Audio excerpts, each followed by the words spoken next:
প্রত্যেক দিন গভীর রাত রব ডাকে, কারো কি ক্ষমা লাগবে? আয় একবার বল আমার কাছে, চোখের পানি ছেড়ে অন্তরের বিশ্বাস প্রেমকে সাথে নিয়ে, আমি রব কাউকে কিচ্ছু জানতে দিব না তোর অতীতের কাজ, এমন ভাবে মাফ করে দিব তোর বাম কাঁধের যে ফেরেশতা লিখেছিল সেও হাসরের ময়দানে এসে সেই ডায়েরিটা আর খুঁজে পাবে না, সে নথি আর খুঁজে পাবে না।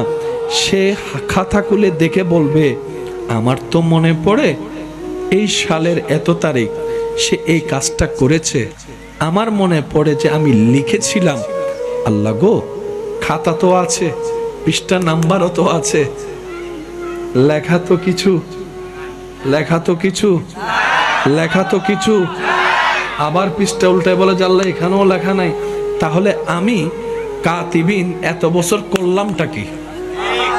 হয়তো আমি লিখি নাই, আর আমি লিখলে এখানে থাকবে না, ব্যাপার কি?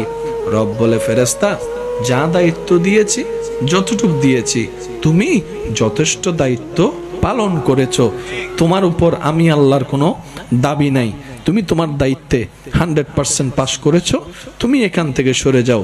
ফেরেশতা বলবে যে আল্লাহ সরতে তো পারি, তো এত বছর যে আমি ডিউটিটা করলাম, 50 বছর 60 বছর 70 বছর বসে বসে আমি দিন রাত যে লিখলাম, এটার কি হলো? রব বলে যে ফেরেশতা এইসব বিষয়ে তুমি মাথা ঘামাইও না, এটা আমার এবং আমার বান্দার ব্যাপার।